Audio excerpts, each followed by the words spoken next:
This is an ice cream cone that was displayed at my parents' Daisy Queen in Haytime, Missouri. And in the year of 1960, my dad was working, and some of the girls that worked for him noticed that a customer that had pulled up to the north window looked like Elvis Presley. He goes, "No, it can't be." So he walked up to the window and raised it and said, "Excuse me, sir, can you settle an argument? These girls think you're Elvis Presley. Would you tell them you're not?" He goes, "No, sir, I am Elvis Presley." He pulled out his billfold, showed him his driver's license. It said Elvis Presley, Memphis, Tennessee. Wow. He had flown from California to St. Louis and rented a Cadillac, him and his cousin, Gene Smith. The reason they flew into St. Louis was to avoid the fans and media at the airport in Memphis. And they'd stop for lunch at my parents' drive-in restaurant. While he was there, my dad got to talking to him. He said he was very polite, and he asked for his autograph. And this was on display in the Daisy Queen.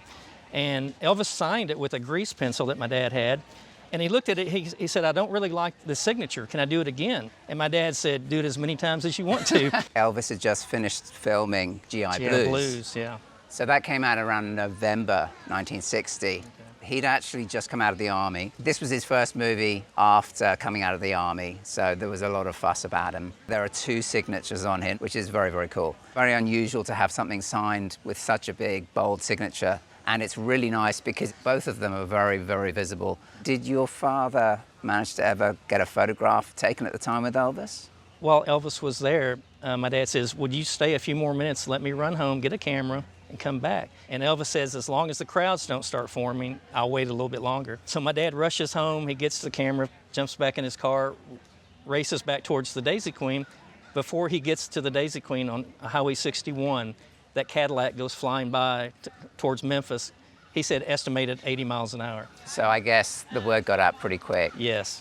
The piece itself is quite a collectible piece as well. As you said, it's an advertising piece, and it probably dates to the late 1940s. It's painted wood pulp, and it is the safety cup. The safety cup was a cone which had a cut-off bottom. Let's just say it didn't have the Elvis Presley signatures on it. Even as just an advertising piece, I would say it's probably $800 to $1,200.